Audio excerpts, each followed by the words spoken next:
Hello, and welcome to another episode of Super Connected Conversations. Jo Berry is a British peace activist and founder of Building Bridges for Peace. Her story is one of the most extraordinary, beautiful stories I've ever come across on the internet. And when I came across it, I did what I've been doing since I was a kid, and I wrote a letter.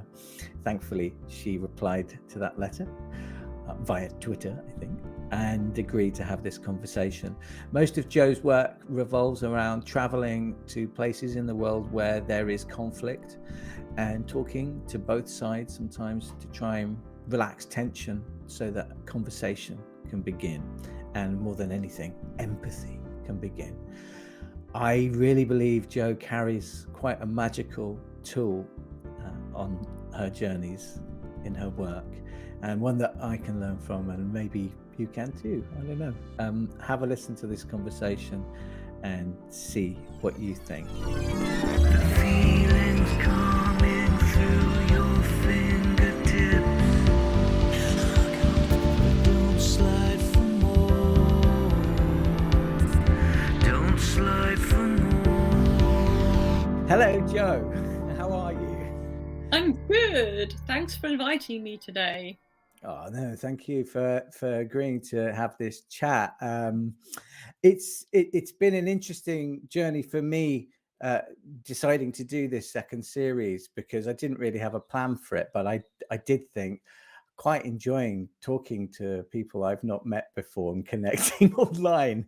It's actually just been really fun. So when I think I saw a friend of mine was in a room that you were in Clubhouse, and I just went to have to look to see what it is that you did, and then that just led me through all these different, your wonderful TED talk, and the journey that you've been on since 1984, I guess.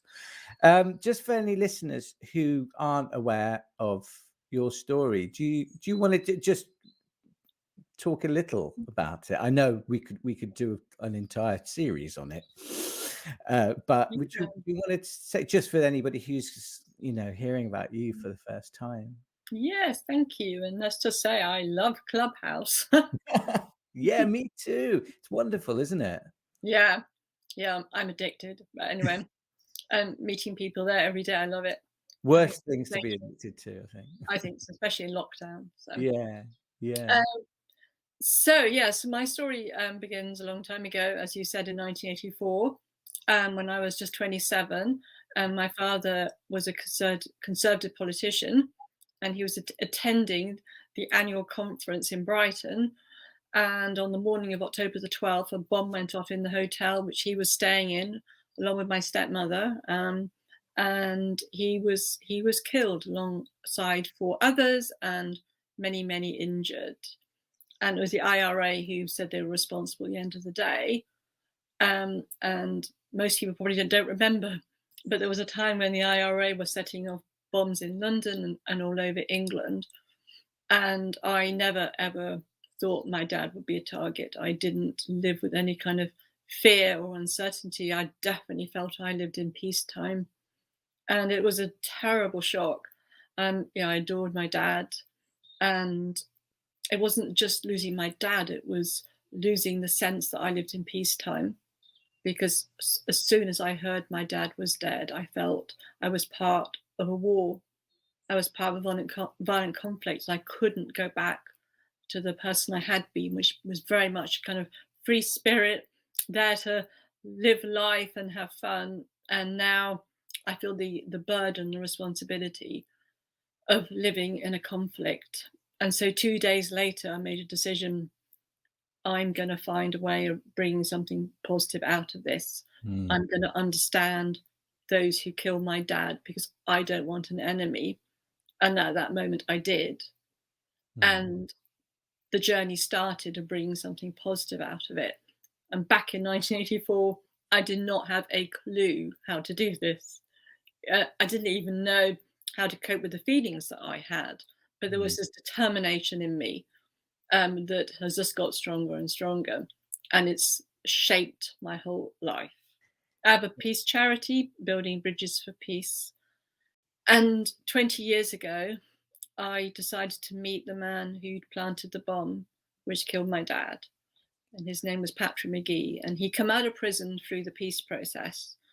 And I went to meet him on my own in a house in Dublin. And that first meeting lasted 3 hours and led to a whole new journey. And we've become friends. It took years to say that, but we have become friends. We've shared platforms around the world. And I have been transformed through building a bridge with him. I never met him to change him. It was to heal something inside myself. Mm. So that's the short story. That's the nutshell of something that is so huge and so when I finally got to the end of your TED talk, it was a little bit like the first time I watched the film about Gandhi, which you probably remember. I think might have been 1984 as well. So around that time, anyway. Um, about the idea of not fighting kind with kind, actually offering a Mm. different reaction to um, an aggressive energy. And I just that's first of all just why I wanted to talk to you, because these episodes that I've been doing are about how we connect, and I think there's no more powerful example than you going straight to somebody that I think most of us would feel we would never want to see, or if we did, we would want to punish them. And you've done the opposite. What you've done is found, got to the root of why they did what they did, and found empathy. I think Yeah, such an incredible um, human quality, and I wonder how you would have dealt with that now, because I just think in 1984 there was a lot less distractions to find that energy inside yourself than now. I think there's an awful lot of distraction everywhere. mm. It's a really valuable piece of human treasure that you've carried from that time, and about the journey that you've made since. Um, what's the most challenging part of it for you? Because obviously the bridge of peace that you've talked about is, like Gandhi used to talk about in the 40s, that the idea of um, maintaining your dignity and showing people that they are wrong, not by telling them that they're wrong, but just by trying to understand why they're doing things that are wrong. What's the moment in this journey for you that's been the hardest? Oh wow. Well, thank you for understanding what I've done. Really resonates with me. Mm. Well, I mean, you're right. There's always a choice to go for blame and revenge, and that I think is in all of us as human beings. We're programmed when we're hurt. You go, well, whose fault is it? You know, who can I make wrong to make myself feel better? And there might be a short-term kind of relief in that, but I think it keeps us actually in a position of being in pain. And I didn't want to be a victim. I didn't want to go for revenge. Mm, Um, so how do we choose to not blame?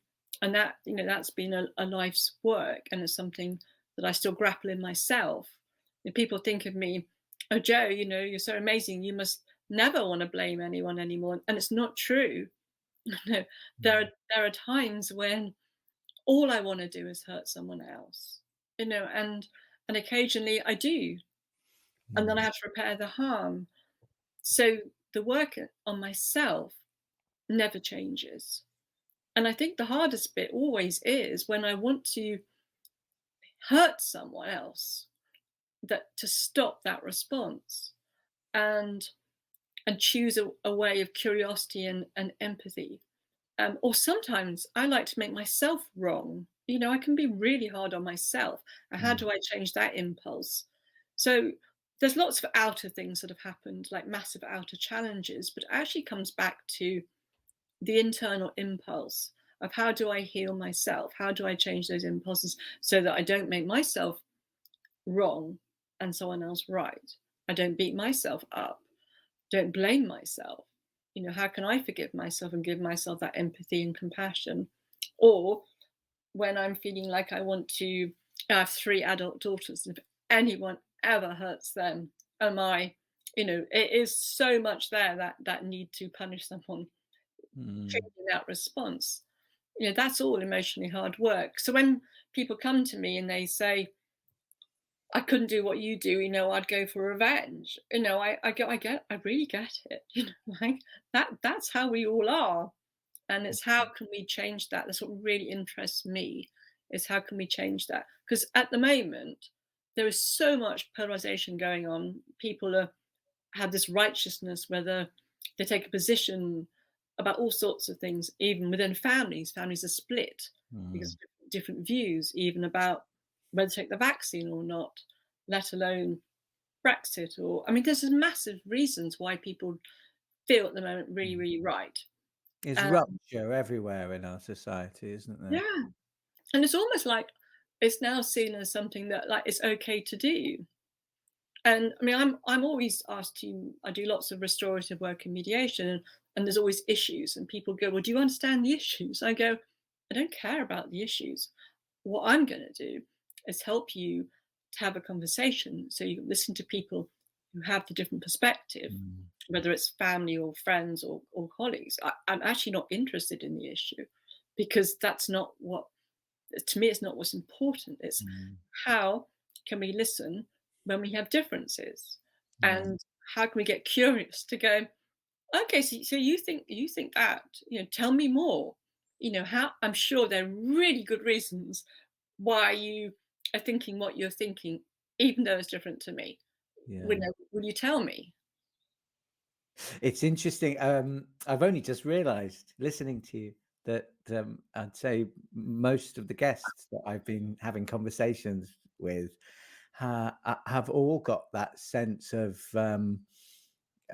both challenging and supporting different narratives, and not. I spoke to a neuroscientist last night from Calcutta, and Oh, he was felt very strongly that duality has sort of risen to a very mm, unhealthy level, and that actually, we're not binary. It's not wrong or right, and it's not one thing or the other, which I mm, think you sort of um, indicated there when you were talking about duality.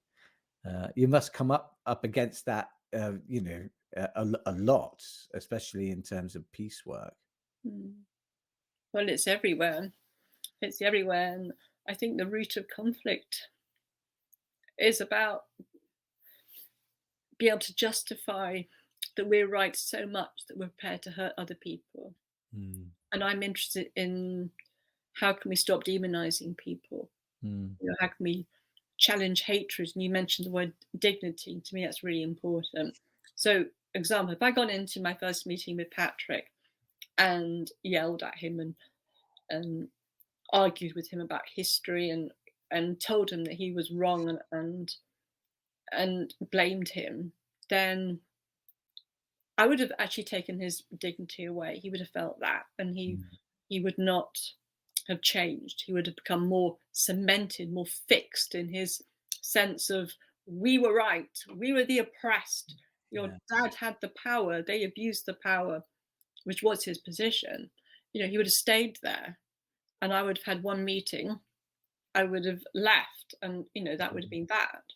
And that would have been okay. But I wanted to see him as a human being, and that Mm. did mean about allowing his dignity, not taking it away. And Yeah. he said to me, and I think it's probably in my TED talk, though I haven't listened to it since the moment I did it, but I think I said that in that first meeting, he there was a point where he said he was disarmed by my empathy, and if Mm. I'd gone in there raging and arguing, he wouldn't have changed. Yeah. And And that to it's me is what it's about, really. it's a kind of magic in a way. It's a sort of Mm. magical thing that you did in the way that you reminded him of his own dignity, Mm. which I imagine, I'm guessing here, but that he would have noted his own dignity and then seeing how that doesn't quite square with the actions that he made. Mm. And that's a really, I think, it's a really magical thing to be able to let people come, awaken other people to make their own realization rather than trying to impose, whatever ethics that we feel we should be changing the world with. And it's I mean, I've done a lot of work as an activist, if in different ways, and Mm. I spoke to Peter Tatchell the other day. He's been an incredible human rights Yes. campaigner for many years, and he said something about that dignity and always being polite. And even though there's some hard and unpleasant fights that he's been in the middle of for Yeah.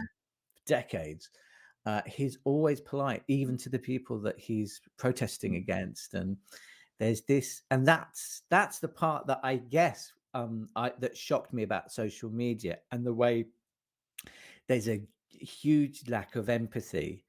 And there's a writer called Sherry Turkle whose book I read, and she talks about the lack of empathy on the internet with people that don't know each other but are always communicating with each other, Mm. and that we don't, and that there isn't an app for it. We are the empathy app, and it's where there's a large number of us have forgotten that. I'm doing my best to remember it as much as possible. It's hard, but that's the key, isn't it, of what you do?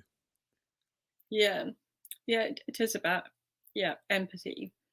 And to me, that's the way that we can actually change the world. And people don't change because we tell them they have to. Mm, We can't force people to change. People change because they feel it inside themselves. mm, So Patrick chose that day to look at the fact that actually he killed wonderful human beings. And before that, he just saw them as legitimate target. He'd lost some of his humanity by using violence, choosing to use violence, and therefore he didn't see them. And then now he's beginning to see my dad as a real human being. And it's really made me see that people change not when we do things to them, but with them. And with them is about dignity and empathy. And when people feel really, really heard, they're more likely to want to then to change. So listening to me is a huge part of it. Like, and at the moment, I'm doing a lot of listening, obviously virtual because we're still in lockdown. But there's a lot of people who just need to be heard and acknowledged and seen.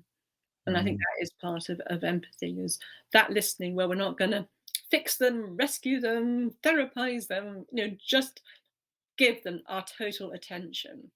And Yeah. that, I think, is a gift we can all give each other. Mm. Yeah, it's healing, isn't it? Mm. Actually, I think it's part of probably part of therapists' kind of main things, is just to listen. Mm. And I think it's ordinary to come away from a therapy session Mm. just having been heard and feeling some healing after that, isn't it? Yeah. And I see as well that with your relationship with Patrick, that I mean, you didn't force him, but through your patience and hearing him and speaking, he would have very quickly have started to see your dad as, Mm. as a dad, someone's father, instead of, you know, Mm. the collectivizing of that happens in war, where we think of other people as an enemy, when we're not. I mean, the real way of connecting is always about putting the other person's interests or needs, as a front and center of Mm. why you're communicating with them. It's easy to forget, but I've noticed it a lot this year. It's an amazing thing when you realize that what you're doing in your life can work much better when you're just allowing other people to guide it, even though you want to be in control. Some, Definitely. yeah, we all want to be in control in a way, don't we? But actually, the Mm, greatest surprises come from just sort of, like you say, just sitting back and listening to mm, someone. Why do you think? I mean, uh, I was too young to know in the 80s, really, but just one of the things I like to ask guests on in this conversation is about the change in technology and the way that connects us. mm. And obviously, you're a young woman in the 80s.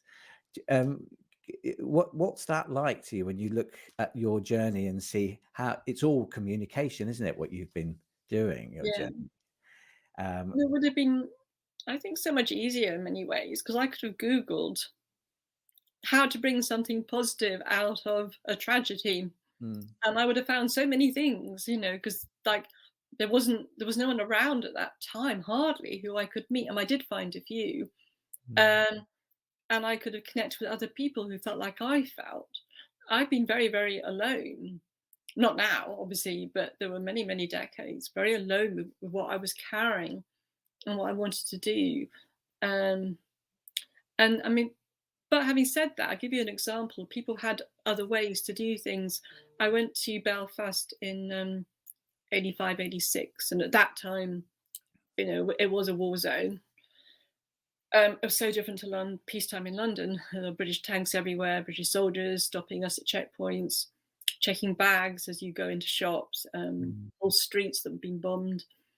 Um, but I gave my first talk when I was 27, and there were like 800 people there. And it wasn't that long. And I think I talked a lot about forgiveness then, which actually I don't like to talk about forgiveness so much now.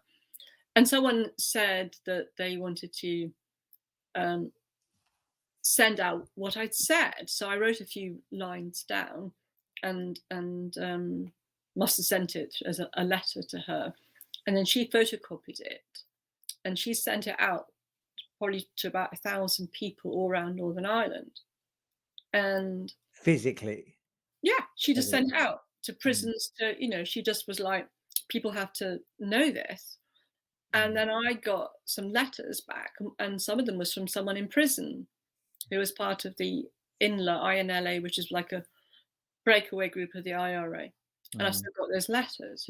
So obviously people found ways to communicate, but like she was just so dedicated to getting my message out. These days you just send emails or you put it on social media. Um, and I did a documentary in 86, went out on BBC, it was a tiny thing. And I got death threats even then, but the death Oh, threats were letters that arrived. Were like, I oh, know where you were, you don't deserve to live after what you said. So even back then, people still had a way of sending hateful messages. But obviously, with social media, I've had a lot more since then. So I think, really? You still have that? You still have death threats? trying to be the last one. Um, yeah, I've had all sorts on social media. I did a live thing, and I'm not going to remember the name, but it was some for an American. Oh, I know, it was on Reddit, and I couldn't believe. It was like ask me anything on Reddit. I couldn't believe the messages I got from there. I mean, they were What in sort of thing? I America. mean, against you for Yeah. what Oh yeah, reason? yeah, yeah, yeah. No, you don't deserve to live. You deserve to be killed, and I mean, Because all sorts. Because I've become friends with the man who killed my dad. oh, so yeah, so there's a Um, sense that you've betrayed a I've side. betrayed my father, my community. I've also been told I got all sorts, Stockholm syndrome. I Oh, call it Oslo syndrome. I mean, what the hell? It's nothing. It's mm, people try to put me in a box and label me, mm, and maybe it's threatening, maybe it's challenging, and it says more about them than me. And there's yeah. no opportunity to engage in a proper Yeah, the conversation about the it. the challenge that your work, represents Mm. is an idea that, there are no sides. to Mm. take. Mm. That's ultimately at the heart of your work, to try to Yeah, connect people and create a bridge. Is that there are no sides. There yeah, is, I'm on this side and you're on that side, which again, it takes me back to Gandhi, who stood up to the British Empire with a "we're going to get through this and gain independence and remain friends." Some of the things he achieved, and some not. But I think whether it's possible to win those goals of bringing everyone together or not, that absolutely has to be the default position for us as human beings, isn't it? To try for yeah. that. And I like to show what sort of what is possible. Um, and that is very threatening to people, and I do understand that. And if I meet someone in real life who wants to engage and who is taking a different position, I've got all the time to speak and to listen. Mm, And because I really understand that people find that very, very threatening, especially people who are going through trauma, and pain. I mean, like it's cool. very hard at times like that. So I really understand it. But what Mm, I'm wondering is, could we in the future model this in terms of how we do our politics? Just imagine how different it would be mm, if like empathy and compassion was absolutely at the center of mm. in the heart of how we make our decisions, regarding all people. And then if countries could have that empathy towards other countries, we would have a very different world. Yeah. And I think however impossible it sometimes looks, I just really believe in what you're saying, and believe Well, that I've come from I suppose a theatrical background with my family. So and I'm lucky in that there's a starting point in life where you're with loads of different people from different backgrounds, different religions, different, color, creed, whatever, and so it's normal to me. So it's only in adulthood that I began to understand. Oh, I've grown up in some sort of fantasy utopia. was that a bit of a shock? Some of it has been shocking, and Mm, yeah, I think getting older, it becomes more shocking because I'm feeling the need to connect a lot more to the time of being mm, younger because of that, I think, because I see, well, we see more anyway of the world now and all over the mm, world, and there are great sides, being able to do that, and then some not so great sides, which is being aware of just how much, we're all polarized. But mm. but it's that sort of work that you do. I mean, I'd love to hear what you count among the most. I don't know. I wouldn't. Let's not be binary in terms of successes and failures, but where you really felt you made an impact. With Mm. what you do, is there a sort of, I don't know. I'm a musician, so which is your best song? Oh, Your best release, wow, that's a big question. the one that you thought that Well, sort of did what I wanted it to do. yeah, I mean, so, there's loads and there's some international stuff, but I'm actually going to go back to um, a group of young women I was working with before lockdown in Mm, Tower Hamlets, and it was a school which was 100% girls from Asian backgrounds, maybe some Somalia, all practicing Muslims. And when I arrived, some of them, well, they'd all already experienced racism. They had verbally attacked, emotionally attacked, and some of them were understandably quite angry.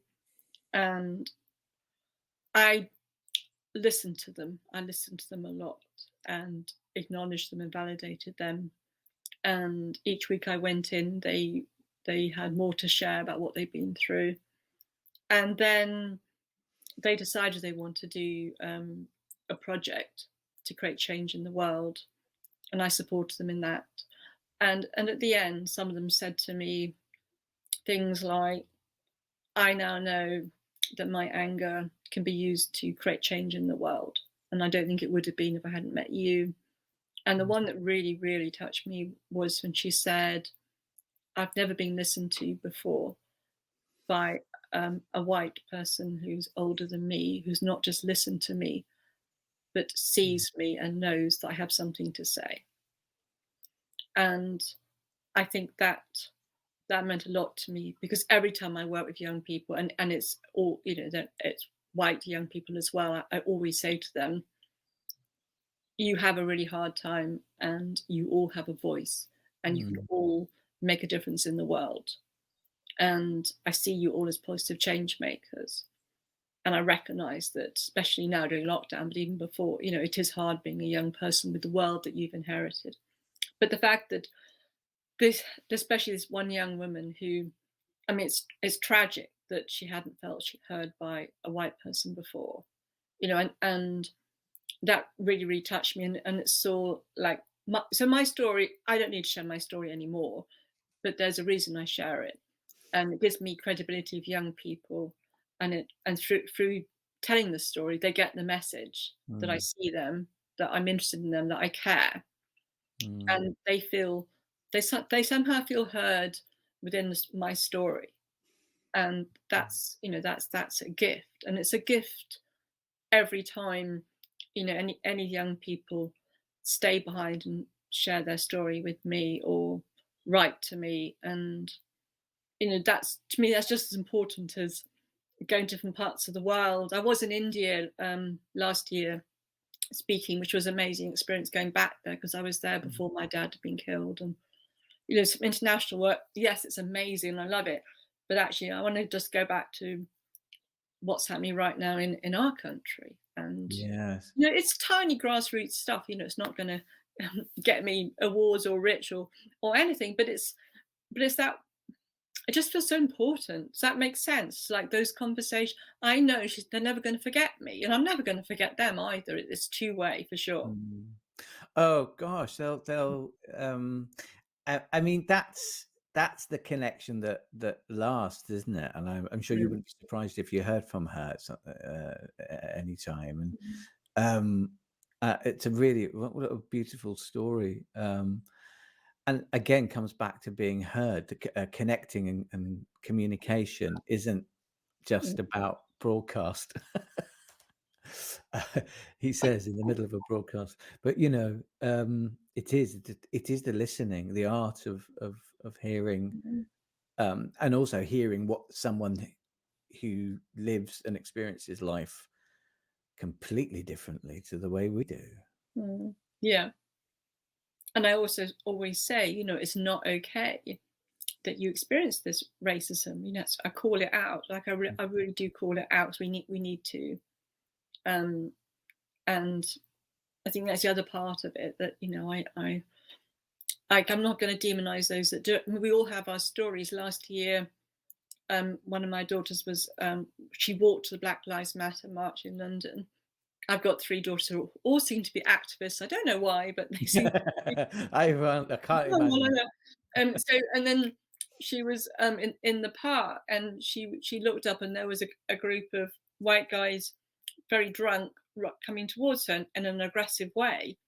And they were part of the far right, some, I don't know what their names, some Mm, football group, and they were going around spitting at girls in the park and behaving in ways which wasn't very decent. And then mm, following these white guys, chasing, like coming to her with the police. So she was safe. They police stopped them.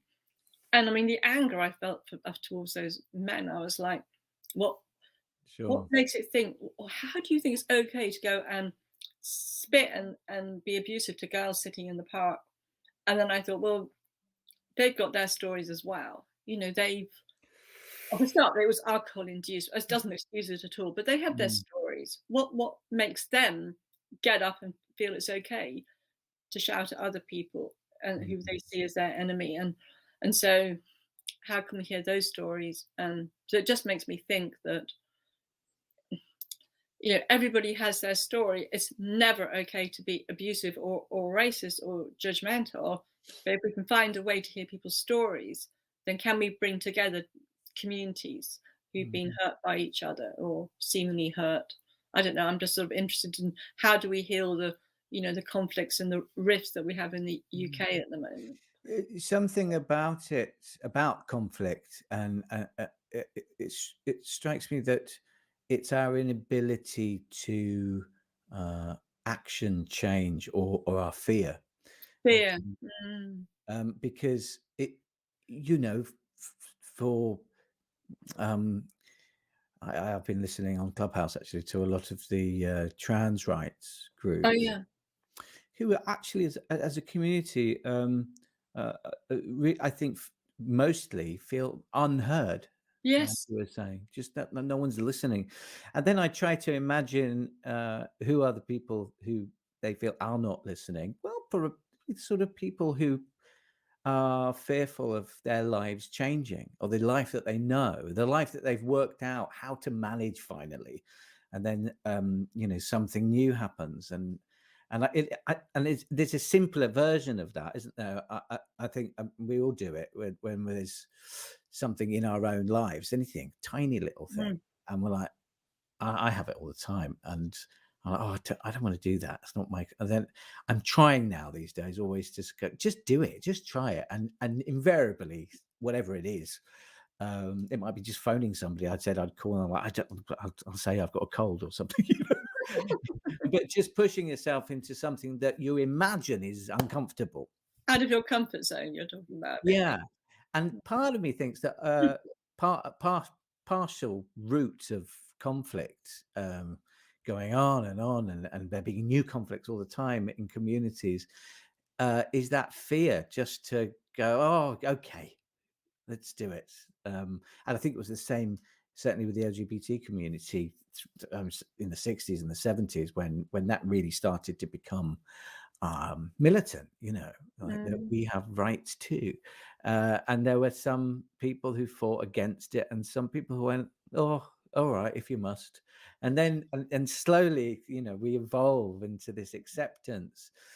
But it is the ability to change, in my experience, anyway. Just but just when you were talking about those guys, that what why would they do that? Why would they Right. attack a woman, for a start? But Mm. it is the fear of change, and I'm wondering if there's something in education maybe that we can make change the hipper thing, not Mm. trying to keep things the way they are. Yeah, Oh, right. I think if we had a lot more empathy capacity teaching in schools, that could be really useful. I mean, at the moment, there's a lot of conflict in Northern Ireland, and I was listening to LBC radios. I couldn't get Clubhouse because I was driving home, so I had to go back to LBC. Um, and someone rang up and just said that the truth, which is so true. Protestants and Catholics are still divided in schools, mm, and then there's the expectation that everyone's going to get on, but actually, from that early age, they're separated still. There's that's very few wild, isn't it? integrated schools. I know, and but then look at schools here and what priorities reading and writing, which I understand is Mm, important, but actually I would rate emotional intelligence, which is about being able to be empathetic. It's about knowing what to do with our anger. If we taught children, well, because adults don't know how to do it, how can we feel anger, which is a fantastic emotion because it's there, it's an agency for us to change, but how can mm, we express our anger without hurting anyone? If we learned if that was mm, a big part of our school education, my God, it would be amazing, and how to be curious when we're feeling ourselves shrinking, and maybe it's because of fear, how to then be able to let that go and go, okay, I'm feeling scared right now. There's the self-awareness, and there's all sorts of amazing programs in schools at the moment which are mm, helping with mindfulness and people going in and teaching empathy to 5-year-olds. I personally think that children are naturally able to empathize. I mean, mm, I'm not a scientist. I don't, I'm purely doing it from my own experience of my own children. Actually, they have a mm. massive capacity to think about others from a very, very young age. It's learnt, isn't it? A lack of empathy. So we probably start Or off life. with plenty of it, don't we? That's what I think. And then life, because people say teenagers aren't able to, and I'm like, not the ones that I've been around. So Mm, I don't know. Anyway, if schools was a place where people could learn about self-care and self-compassion and all the emotional intelligence, how to resolve conflict. Some schools are becoming restorative, which is another way I think of what we're talking about. And so rather than with conflict, use punishment or rewards, it's far more about bringing people together, understanding and building support. Yeah. So there's lots of amazing work going on. It's just that there's not enough of it yet. Mm. And it's so hopeful hearing you talking about all of this, the great things that are going on in the midst of a world where it's very easy to talk about all the not so good things that are going on. Mm. Do you feel in I don't I never center any of these conversations around the pandemic because it's just that's what everyone's always talking about. But it's a really interesting year that we've had in terms of the subjects that you're talking about and that you work with. How's that changed apart from obviously going online and doing a lot of talking on screens like this? Yeah. Um, I I am concerned about, so young people is the area I focus on. I'm concerned about their mental health, that there could be an epidemic of young people feeling, and quite young, maybe even children, feeling worried, anxious, uncertain. Um, they've got their stories, even 6-year-olds have their stories. I've even just seen how 2-year-olds, haven't not having the social interaction they would have, the effect of that Mm, when they then go back into being with other children. And then, take 5, 6-year-olds who might be scared who's going to die, or all sorts, mm, missing their friends, their support systems for 10, 12-year-olds gone, not be able to do the things that would normally make them feel better, exercise. I mean, just goes on and on, let alone dealing with bereavement. mm, Um, so the possibility from that is that schools, and there are some, they're recognizing that, yes, academic work is important, but inside the schools, we need far more listening. We mm. need a safety net. We need to really understand what people are going through, and I've spoken in schools where they have that there, they have that in place. They understand even more the need for mental health support. Yes. What worries me is I'm getting messages from people saying, my friend's daughter's going through this, do you know someone who can help her? And I think the resources are very limited, Mm, especially for children to get help. So that worries me. But on the other side, people understand now how important it is to care and to share. And I sense we're not going back to people not sharing and not caring like maybe they did before.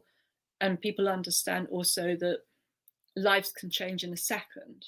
mm, There is no certainty. So maybe that will help people. You mentioned at the beginning, which about like comfort zone, might people to be a bit bolder.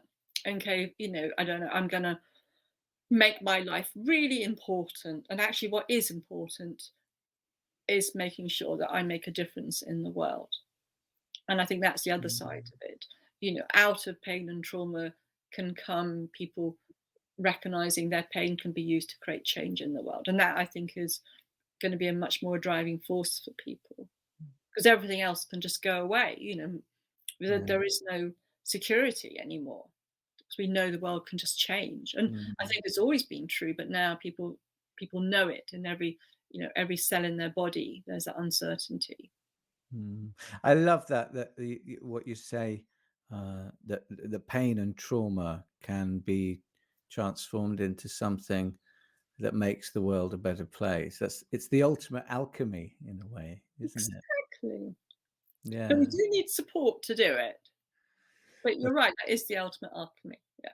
no, it's magical work that you're doing and sharing. And is there anything else that you'd like to add that that you haven't said that you wanted to?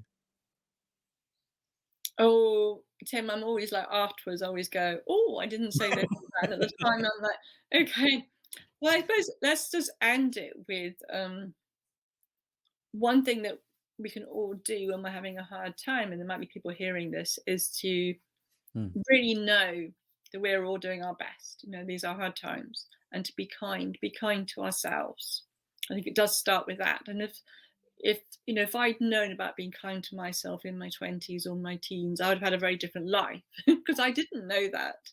It wasn't something my mother modeled because she didn't know it, and no one talked about it, that you could actually give yourself support, and you can be kind to yourself. Like that wasn't something that I knew, and now I just know that's so important. And self-parent yourself. Yes. So let's end everyone giving themselves a little bit of love and going, you know what, we're all doing really well at these difficult times, and everything we're feeling is completely understandable. That's a lovely way to end it. Thank you so much for your time and wisdom and really inspiring alchemy, let's call it for what it is. Jo Berry, thank you for joining Super Connected Conversations. Oh, thank you, Tim. I've loved it.